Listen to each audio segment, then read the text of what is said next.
Hey guys, welcome back. Sorry. Hey guys, welcome back to my channel. I am on December holidays, so I have energy galore. I have an exciting video for you, and this video is 10 most frequently asked questions about occupational therapy. I am sharing with you my thoughts. These are not everybody else's thoughts. These are specific to me and my experiences, and let us get deep into it. So, question number 1. What is the most challenging course in OT school? Everything was challenging for me. Everything was challenging for me. But what I can say is it's a phase. It goes in phases. So in first year, you will find what you are good at and you will excel in it, and then there will obviously be certain things that you probably won't. It depends on what your strengths are, and I really feel like I don't want to tell you how to feel, but don't take something and just decide for yourself that this is hard and I'm not gonna be able to do it. Like, everything in life is a challenge. I mean, nothing is a walk in the park, and it goes in phases. And in first year, you probably, maybe you will struggle with chemistry if you're not a chemistry person, or biology, or whatever it is. But definitely please seek out people who do tutorials. Go to the extra lessons. It really is beneficial. My friends and I, we used to be in the chat rooms all the time. Extra anything, we were there. So yeah. And then in second year, for me, I had my strengths and I had my weaknesses as well. In second year, you are getting into the midst of occupational therapy, but you still have other things to do. You go from first year, when you have like 10 modules, to 3 modules in second year. And for me, I thoroughly had a good time in second year because I really enjoyed anatomy, and that was really nice for me. In third year, you are now specializing more in occupational therapy. So you see, different things are going to challenge you at different points. And then you move into fourth year, and fourth year you have dropped everything else that has nothing to do with occupational therapy, and that is all you are focusing on. I don't know which university you are going to, but what I can tell you is whatever extra lessons you can do, put it in there. If you guys want to do like group sessions and study, do that. Nothing is unovercomable. You can overcome it. Number 2, what did I major in? So we don't necessarily have that. I don't really think we had a choice. I really don't, because I feel like in first year you had your modules, in second year you had your modules, in third year you had your modules, and in fourth year. So I think maybe I can say you start majoring in occupational therapy in third year. That's when occupational therapy starts coming for you slowly. I'm joking. That's when you kind of are encompassed in occupational therapy the most. What do I need to do if I want to study occupational therapy? Okay, so I'm gonna tell you what I did. So what happened is, I knew that I always wanted to be in the medical field, and I applied early. And I think that if you deep down and in your hearts, you truly know that this is what you want to do, and you're passionate about it, and you don't see yourself anywhere, just apply early. Whether it's occupational therapy, whether it's law, whether it's whatever it is, apply early. So that's what I did. I applied in grade 11, but obviously I had to wait until matric. And please make sure that you shadow. It's very crucial, and it's very important for me, especially with the girls that I mentor. It's very important for them to understand what they want, and to have a picture of it, and to see it happening. And I think for universities to actually make it a prerequisite for us to actually visit an occupational therapist. I think for me that really helped. But I already from high school, I was shadowing doctors because I always knew that I wanted to be in the medical field.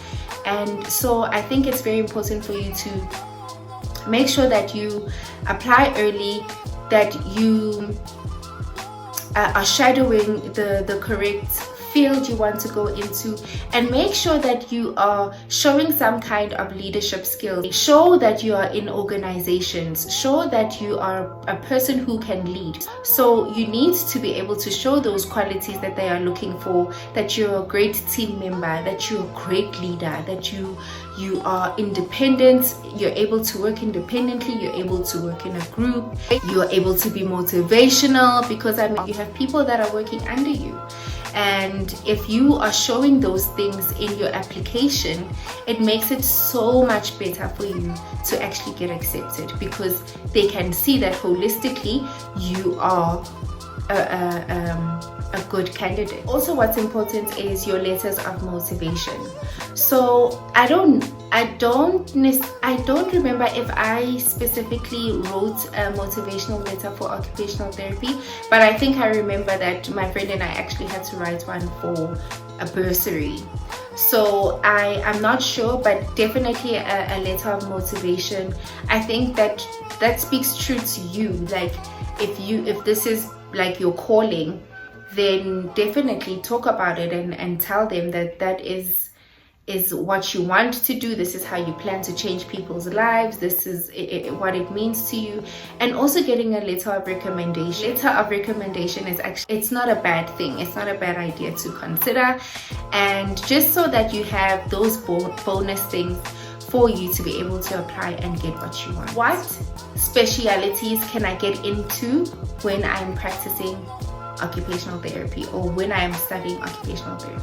So occupational therapy is divided into 5 fields. We have the physical field, which is mostly your disabled stroke patients, hand patients, arm patients, spinal cord injury, and other physically impairments, amputations and things like that.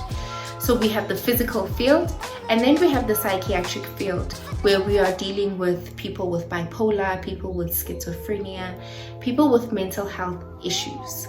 Those are to say they are adults and children, right? So in terms of children, it would be like learning disabilities. So also within your physical, you're always dealing with the large spectrum. You're dealing from neonatal to geriatrics, anything physical. Same thing with your psych field. Obviously from childhood to geriatrics, you are constantly working with the spectrum in that field. Then we have peds, and peds is basically just specifically for kids. So people go into peds and they do other courses to become specialists in those fields. Same thing with the physical and the same thing with the psych. They go on to additional courses, or they go on to getting their masters in pediatric neurology or whatever it is, so that they can now be called specialists in that field. Then we have medical legal. Medical legal is road accident fund, where you are actually fighting for the rights of somebody who got into an accident. Now they are unable to work and they need compensation for that. Then we have vocational rehabilitation. Vocational rehabilitation is basically now you are helping that person get back to their functioning, right? So medical legal is a lot of assessments and compiling reports and making sure that you are representing the client as best as possible. Therapy is not necessarily involved. So everything else but the actual therapy is involved. It can be as well, but then the vocational rehab is when you are taking that client who just had an accident. They need to be able to get back to work, and you are rehabilitating them so that they are able to get back to work, or that they are accommodated reasonably by their company now that they are in a wheelchair, or now that they are using crutches, or now that they've become blind, what can the business do to modify, and how can you build that client to be able to sustain a full day at work? So that person was probably in hospital for like 8 months, getting rehabilitation, getting treatment from doctors and everything, and then boom, they need to go back to work. That's when the occupational therapist comes in, and they take the client slowly from one step to another, from 30-minute session to an hour session, and to be able to kind of gradually improve that patient's tolerance to be able to go back to work. So that's what it all encompasses. And you are able to be a specialist in all these fields. You can literally, for me, I feel like occupational therapy is one of the best things you can do to yourself. It equips you for anything because it is so broad in its teaching, and it's just amazing. It's just amazing. You can specialize in pediatrics, in physical conditions, in psychiatric conditions, in medical, legal, or in vocational rehab. It's your choice.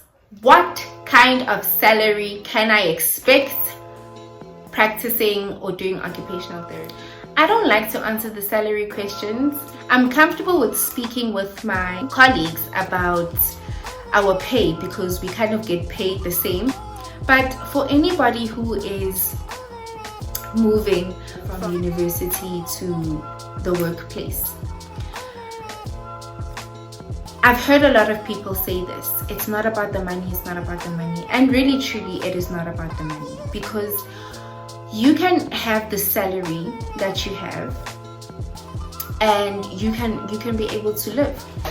And not only that, you're not only limited to that salary, you can open your own practice, you can locum, you can do so many other things to fill in if you think that money is not enough. But for me, I have had to now get another job for me to be able to kind of keep up with the goals that I have set for myself. You understand? So if you have set your own goals in terms of where you want to be financially, I don't necessarily think that the salary that we get is like rubbish. I don't. I think it is definitely a good start. You can definitely do something about it, but please be sure that you are actually very wise in terms of when you get that first salary. Do you have a plan? Are you going to start saving? How much are you going to start saving? You need to have a plan from the first day you get your salary. So what happened with me is my first salary I gave to my mom. I gave to my mom and I gave to the church. So the first month I was still asking my mom for taxi. Oh no, I did take taxi money, and yeah, I gave it to my mom and the church. I did it because I was so grateful. I was just so grateful. I never thought I would ever finish occupational therapy, guys. It was the most challenging thing I've ever done. So I did it out of gratitude, and you don't necessarily have to do that if that's not your vibe, you know. And then the second month, I don't really remember what I did. And then the third month, because I started all my things in the third month, that's when I started saving. I actually met up with somebody from PPS.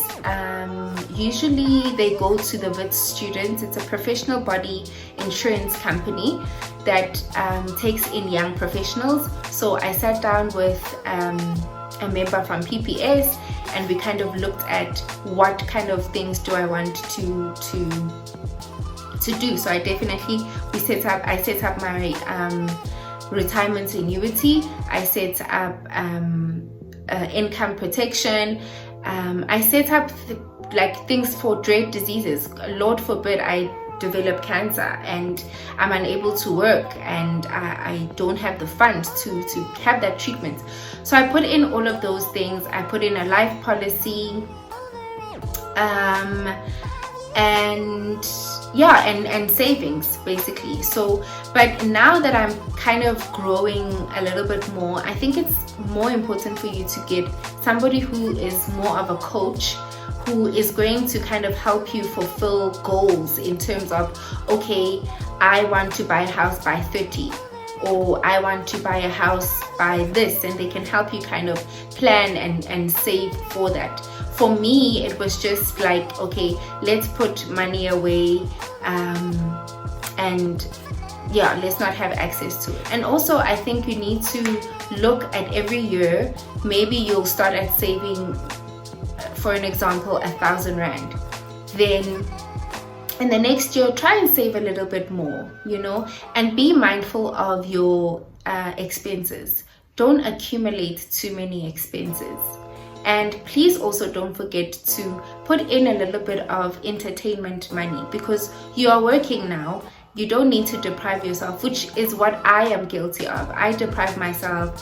I wanted to make sure that everything is paid, everything is saved, and you can't do that because you also need to live. So we can have this discussion more, but just consider those things. And yeah, how is the university experience? I had an idea that university was going to be fun. Like, I am going to be like having fun all the time. I'm going to be away from home. Oh my god. And most of the time I spent in the library. I spent studying with my friends. And the sad thing is, my friends were goody goodies. My friends, like, we didn't club every weekend. We didn't go to parties every weekend. So yeah, I think university experience is relative. And I think for me, also coming from a very strict home, I kind of deprived myself of things, you know, and it's not a good thing. I think it's important for you to also just have fun when you're in university, but have a balance of your social life, have a balance of your family life, and have a balance of your school life. But for me, it was really hard for me to find that balance, because either one was suffering. It was either my social life is suffering and school is doing okay, or my social life and my family life is suffering and school is doing okay, or all of them are not doing okay. And it's very important for you, I feel, to stay true to yourself when you're in varsity, to not get easily taken by the things that are happening around you, especially if you're living at res and there's a lot more freedom. Freedom comes with responsibility, unfortunately. So please make sure that you are really just taking care of yourself and your friends if you guys are going out partying and things like that, and do it in moderation. Like, you have all the time in the world afterwards, but it's definitely not going to be like varsity, but you do have all the time. So I would rather you kind of just enjoy yourself, but also you need to study. Like, and if you're going to study occupational therapy, Shem,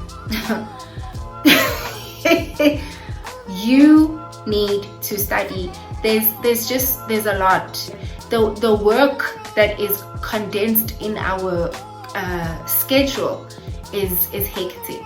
And maybe it has improved as the years gone by, because they always try to find ways to make it better, and as students go through, they find ways for us to be able to handle the pressure, because it does, like, it becomes a lot. Okay, so university experience, definitely have fun, but study. What kind of person do you have to be in order to be an occupational therapist? I think being an occupational therapist, you are generally just somebody who is an empath. You care about other people. You like to make someone else's day better. You want to see improvement. You want to see, like, somebody improve. So I think you're generally, you must be kind, you must be patient, you must be extremely positive, you must be emotionally intelligent. Yeah, I think those are the, like, for me, I think those are the top 5 qualities for you to have. and you definitely won't struggle if you are that person, because it's just going to come naturally to you. I think sometimes people do something and they don't necessarily think that this is for them. Like for me, I definitely, firstly, I didn't even know what OT is. Let's start there. But I thought that I couldn't handle kids. Oh my God, kids, this. And right now I'm actually working at a school and I'm working privately with kids. And don't limit yourself. Like, don't limit yourself. Give yourself a chance. Like, you are always a person that's evolving and changing, and you don't know what your strengths are until you put yourself in that situation. And I didn't think that my strongest suit would be with kids, but it definitely is, and it's working out so well for me. Be the best version of yourself, and it will translate in your rapport with your clients, your rapport with your class members, your rapport with your lecturers. Just stay true to yourself and care about other people. Like, if you don't care about other people, don't do OT, because it is a lot of lifting up. It is a lot of lifting. It is a lot of lifting emotionally, spiritually. Never mind the physical work of it. It is a lot of you trying to encourage somebody that you can do this. No, we cannot. Yes, we're going to try it again, and we're going to try it tomorrow, and we're going to absolutely do it. So that's the kind of attitude you need to have. It just needs to be a well-rounded, beautiful attitude, and you won't have a problem. Am I too old for OT? So when I was in community service year, these other doctors came to shadow me, and I was just like, what are you guys doing here? Firstly, they're like, no, we're just interested and we want to see what you guys do, and they actually enjoyed it. They were older than me at that time, and she actually asked me, she was like, do you think that I could still do OT?